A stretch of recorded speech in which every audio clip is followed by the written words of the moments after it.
Hello friends, nursing lecture notes YouTube channel पे आपका स्वागत है। यदि आप जीएनएम फर्स्ट ईयर के स्टूडेंट हैं तो आप लोगों के लिए यह वीडियो काफ़ी हेल्पफुल होगी और एग्जाम के दृष्टिकोण से काफ़ी महत्वपूर्ण भी होगी। आज का हमारा फर्स्ट क्वेश्चन है, विभिन्न आयु के समूहों की मनोविज्ञान के दृष्टिकोण से नर्सिंग केयर की व्याख्या करें। मतलब अलग अलग एज के लोगों की साइकोलॉजी के दृष्टिकोण से नर्सिंग केयर की व्याख्या करें। हमारा फर्स्ट पॉइंट है, बाल्यावस्था में मनोवैज्ञानिक नर्सिंग देखभाल। हमारा फर्स्ट पॉइंट क्या है, बाल्यावस्था में मनोवैज्ञानिक नर्सिंग देखभाल। मतलब कि बालक में जब वो बाल्यावस्था में हो तो उसकी देखभाल हम नर्सिंग केयर किस प्रकार से करेंगे, उसके लिए हमें निम्न बातों पर ध्यान रखना आवश्यक होता है। हमारा फर्स्ट पॉइंट है, बालक की सुरक्षा का पूर्ण ख्याल रखा जाना। बालक की सुरक्षा का पूरी तरीके से ख्याल रखना।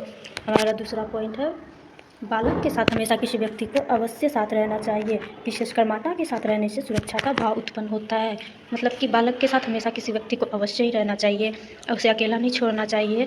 और विशेषकर माता के साथ रहने से उसे जो है सुरक्षा का भाव उत्पन्न होता है, उसे सुरक्षित महसूस होता है। हमारा थर्ड पॉइंट है, अपरिचित व्यक्ति, वस्तु, हॉस्पिटल, सुई इत्यादि से बच्चे में उत्पन्न डर को समाप्त करना चाहिए। बच्चों के लिए अपरिचित वस्तु, व्यक्ति, हॉस्पिटल, औषधि, इंजेक्शन इत्यादि से उत्पन्न डर, जो बच्चों में जो भी डर उत्पन्न होता है उसे समाप्त करने का प्रयास करना चाहिए। उसके ज़रूरत के लायक बात बताना चाहिए, जो कि बच्चे के लिए जानना जरूरी है, इतना सा बात बताना चाहिए उसे, ताकि वो डरे ना। बालक के साथ प्रेम पूर्वक वातावरण एवं व्यवहार कर उनकी भावनाओं का ख्याल रखना चाहिए। बालक के साथ प्रेम पूर्वक वातावरण एवं व्यवहार कर उनकी भावनाओं का ख्याल रखना। मतलब बालक को हमेशा डांटना फटकारना नहीं चाहिए और उसके साथ अच्छा बिहेव करना चाहिए, ताकि वो भी आपके साथ अच्छा बिहेव करे। अच्छी बातें सिखाना चाहिए और उनकी भावनाओं का ख्याल रखना चाहिए। बालक हर एक बात नहीं बोल सकता, हर एक चीज़ें नहीं बोल सकता, इसलिए उसकी भावनाओं का ख्याल रखना चाहिए। इसलिए ऐसा कहा जाता है कि उसे माता के साथ रहने से ज़्यादा सुरक्षित महसूस करता है, वो माता के साथ रहने से। हमारा अगला पॉइंट है, बालक को अपने मित्रों से मिलने देना। खिलौने, फूल एवं अन्य उपहार से उसके मनोबल में वृद्धि होती है। बालकों को अपने मित्रों से मिलने देना चाहिए, उसे छोटे मोटे खिलौने, गिफ्ट देना चाहिए। इससे क्या होता है, उसे प्रोत्साहन मिलती है, उसके मनोबल में वृद्धि होती है, बच्चे खुश होते हैं और यदि बच्चे खुश होते हैं तो वो स्वस्थ भी होते हैं जल्दी। हमारा अगला पॉइंट है, अभिभावक एवं आगंतुकों को बालक से बातचीत करने, कहानी सुनाने एवं उनके गतिविधियों में भाग लेने हेतु प्रेरित करना। अभिभावक एवं आगंतुक का मतलब हमारे घर में आने वाले मेहमान, हमारे पड़ोसी इत्यादि को बालक से बातचीत करने देना चाहिए, उसे कहानी सुनाने के लिए कहना चाहिए, उनके गतिविधियों में भाग लेने के लिए, जैसे बालक को हंसाना, बालक को से अच्छी बातें करना, मतलब कोई गलत बातें या मजाक नहीं करना, भद्दी बातें नहीं करना। हमारा अगला पॉइंट है, रोगी अवस्था में भी बालकों की शैक्षणिक रुचि बनाए रखने का प्रयास करना। हमारा अगला पॉइंट क्या था, रोगी अवस्था में भी मतलब बालकों को जब बालक बीमार हो तो उसे बीमार होने का एहसास नहीं दिलाना चाहिए, उसे हंसाते रहना चाहिए, उससे अच्छी बातें करते रहना चाहिए। शैक्षणिक रुचि मतलब एजुकेशनल रुचि बनाए रखनी चाहिए। एजुकेशन का मतलब कॉपी कलम या फिर बुक से पढ़ाई नहीं होती है। एजुकेशन का मतलब बच्चों को छोटी मोटी बातें सिखाते रहना चाहिए एजुकेशन में। ऐसे बहुत सारी चीज़ें आती है अच्छी बातें सिखाने के लिए एजुकेशन के रूप में। हमारा अगला पॉइंट है, बीमार बच्चों को मनोरंजन हेतु कॉमिक्स, पत्र, पत्रिकाएं, खिलौने, वीडियो गेम्स एवं सुविधाजनक खेल की सुविधाएं देना। बीमार बच्चों को मनोरंजन के लिए मतलब ऐसी चीज़ों से कर खुशी मिले, मनोरंजन मिले, ऐसी चीज़ें देना चाहिए, जैसे खिलौने, वीडियो गेम्स, मतलब वो जिस लायक हो खिलौने के लिए, वीडियो गेम्स के लिए, पत्र पत्रिकाएँ के लिए। कॉमिक्स एक बुक होता है जिसमें छोटी मोटी कहानियाँ होती है, इसे पढ़कर मज़ा आता है, तो ऐसी बुक ही कॉमिक्स होती है। ये सब छोटी छोटी बुक देना चाहिए, जिससे बच्चे को पढ़कर खेल कर खुशी मिले, ताकि वो स्वस्थ रहे, खुश रहे। हमारा अगला पॉइंट है, बच्चों की आदत, पोषण, क्रोध एवं अन्य दैनिक गतिविधि का अध्ययन कर उसी के अनुसार नर्सिंग केयर हेतु योजना बनाना चाहिए।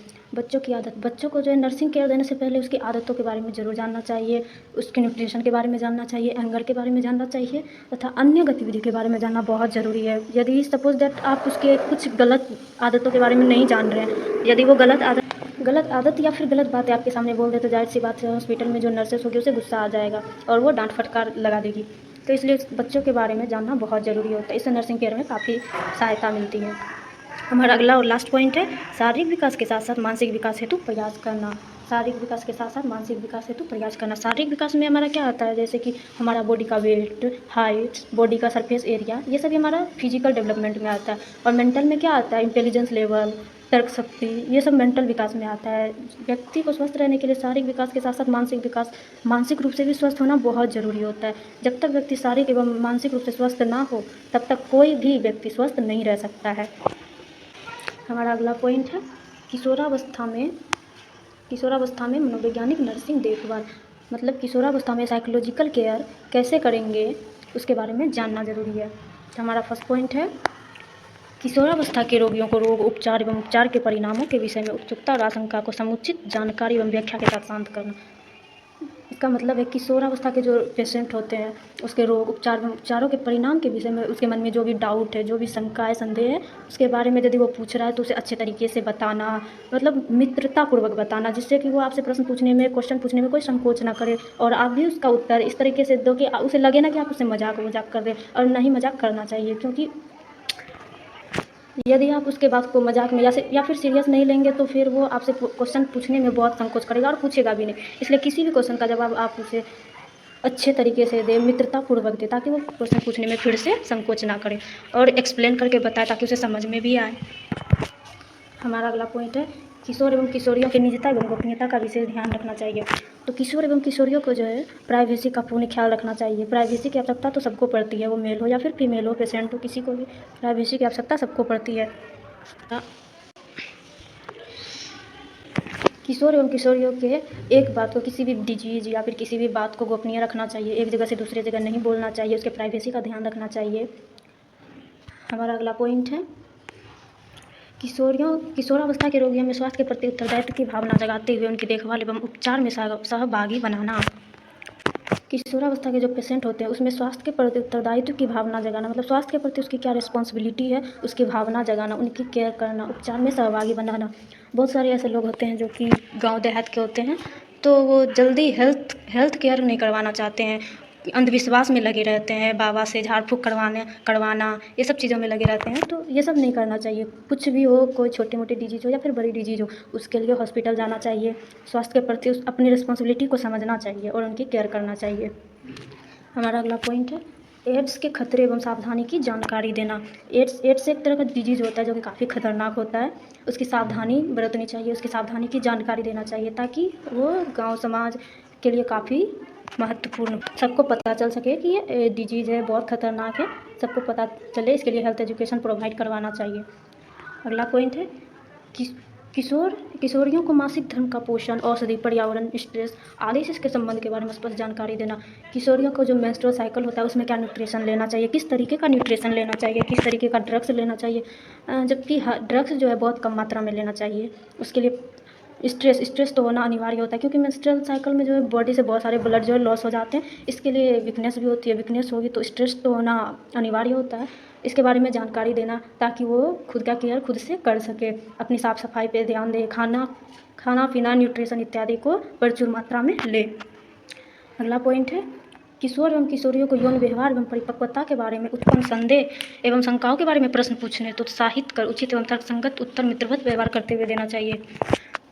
मैंने पहले ही बताया था आप लोगों को कि यदि किशोर एवं किशोरियाँ अपनी बीमारी या कोई डिजीज या फिर किसी भी प्रॉब्लम के बारे में आपसे पूछे, या फिर उसके अंदर जो मैच्योरिटी आ रही है उसके अंदर यदि उसमें कोई भी शंका या संदेह हो तो उसके बारे में पूछे, तो उसका उत्तर जो है नर्सेस या फिर डॉक्टर्स को जो है मित्रतापूर्वक देना चाहिए, ताकि वो प्रश्न पूछने में कोई संकोच ना करे, ज़्यादा सोचे ना और उसे कोई प्रॉब्लम भी ना हो। मित्रतापूर्वक उत्तर देना चाहिए।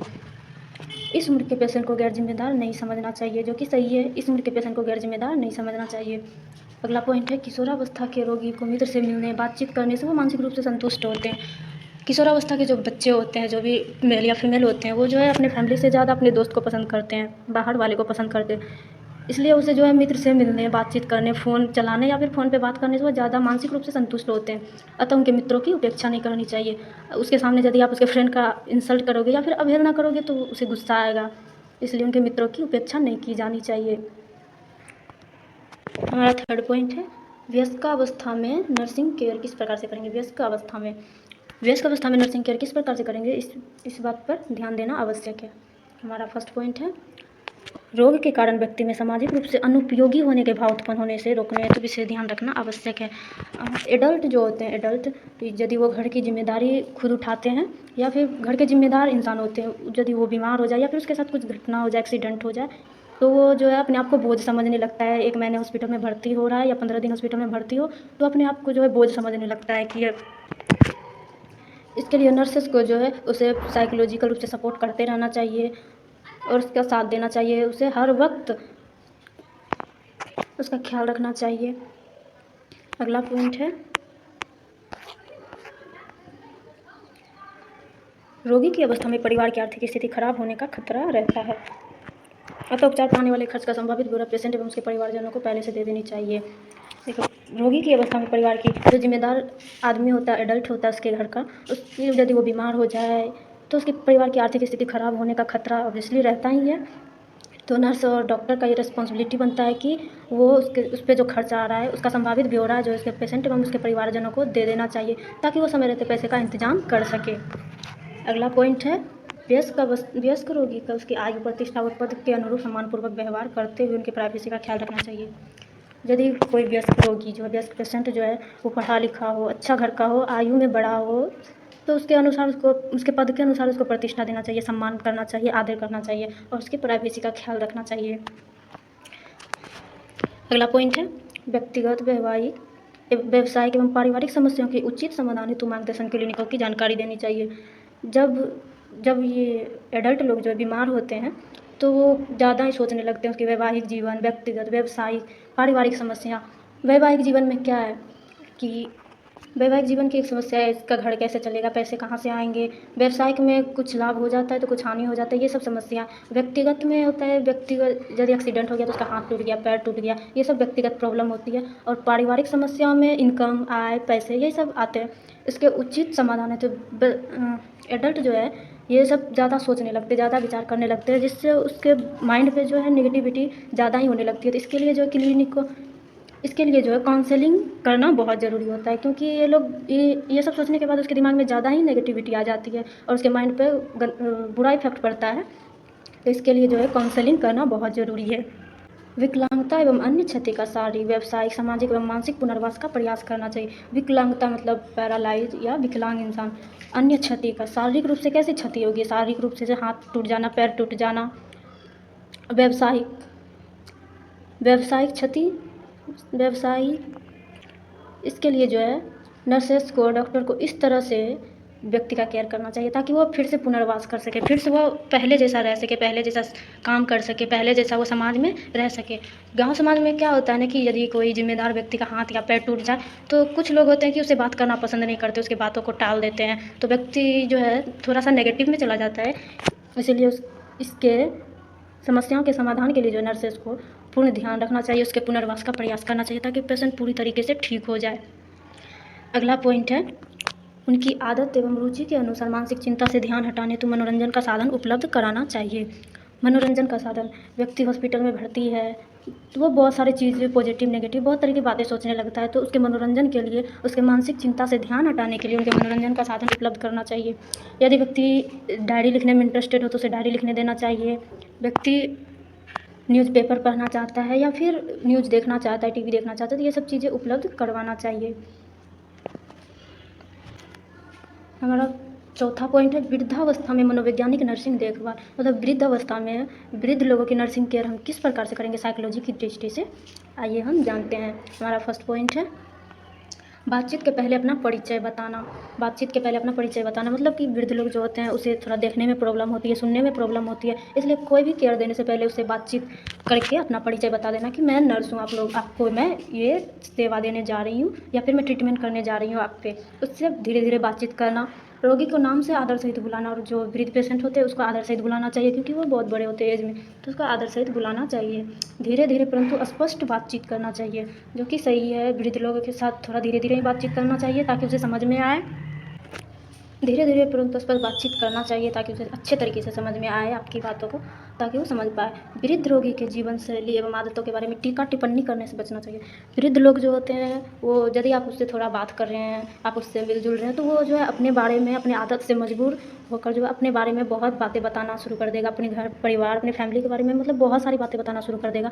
तो आपको इस चीज़ को इग्नोर करना है, और ये नहीं कि उसे डांटना फटकारना है कि ये मत बोलिए, वो मत बोलिए, बस इग्नोर कर देना है अपने आप में। उसके आदतों के बारे में टीका टिप्पणी करने से बचना है, मतलब इग्नोर करना है। अगला पॉइंट है, नियमित शारीरिक परीक्षण करते रहना। नियमित मतलब रोज़ फिजिकल एग्जामिनेशन करते रहना। फिजिकल एग्जामिनेशन,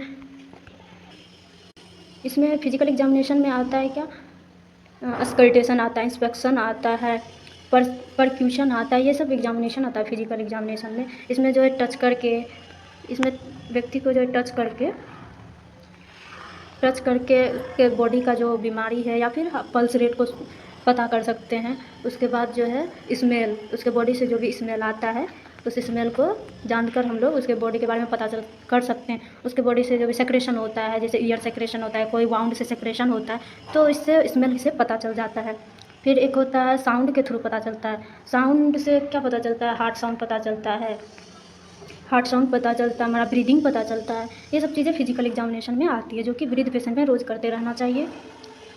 और हमारा अगला पॉइंट है रोगी की निंदा एवं शिकायत से बचना। पेशेंट जो भी निंदा या शिकायत कर रहा है अपनी फैमिली के बारे में, अपने परिवार के बारे में, तो उसे बचना चाहिए। ज़्यादा उसकी बातों को नहीं गौर से सुनना चाहिए, इग्नोर करना चाहिए। अगला पॉइंट है वृद्ध रोगी के साथ हमेशा किसी के साथ रहने की व्यवस्था करना। मतलब वृद्ध पेशेंट को अकेला नहीं छोड़ना चाहिए, उसके साथ हमेशा किसी व्यक्ति या फैमिली के किसी मेंबर को रहने के लिए देना चाहिए, अकेले नहीं रखना चाहिए उसे। अगला पॉइंट है उसके रुचि के अनुसार मनोरंजन हेतु समाचार पत्र, पत्रिकाएं, टीवी आदि उपलब्ध कराना।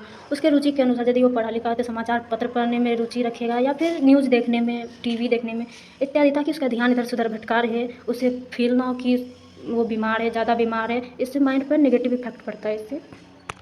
इसके लिए जो मनोरंजन का साधन उपलब्ध कराना चाहिए। अगला पॉइंट है सामाजिक परिवेश में भाग लेने तथा संबंधों को बनाए रखने के लिए प्रेरित करना। सामाजिक परिवेश में भाग लेने, सामाजिक परिवेश मतलब समाज में, गांव में, उसमें भाग लेने तथा संबंधों को, अपने रिलेशन को बनाए रखने के लिए प्रेरित करना चाहिए। उसे साइकोलॉजिकल सपोर्ट करना चाहिए। आध्यात्मिक एवं धार्मिक क्रियाकलाप में भाग लेने की सुविधा प्रदान करना। आध्यात्मिक एवं धार्मिक क्रियाकलाप में भाग लेने के लिए उसे प्रेरित करना चाहिए। यदि कोई व्यक्ति पूजा पाठ में इंटरेस्ट रखता हो, वृद्ध रोगी पूजा पाठ में इंटरेस्ट रख रहा हो, यदि वो भगवान को मानता हो, तो ये सब चीज़ के लिए सुविधा प्रदान करना चाहिए। इसके लिए कोई रोक टोक नहीं करनी चाहिए। अगला पॉइंट है श्रवण एवं दृष्टि में सहायक उपकरण उपलब्ध करवाना। श्रवण मतलब सुनना, सुनने के लिए जो व्यक्ति सुन नहीं सकता उसके लिए भी मशीन आती है, उसके लिए श्रवण एवं दृष्टि मतलब देखना। देखने के लिए यदि व्यक्ति देख नहीं पा रहा हो, कोई प्रॉब्लम हो, नाइट ब्लाइंडनेस हो, मायोपिया हो या फिर हाइपरमेट्रोपिया हो, तो उसके लिए उपकरण उपलब्ध करवाना चाहिए, ग्लास उपलब्ध करवाना चाहिए, ताकि व्यक्ति को प्रॉब्लम ना हो। तो हम लोगों का 4 पॉइंट हो गया। वृद्धावस्था में हम किस प्रकार से मनोवैज्ञानिक नर्सिंग केयर करेंगे।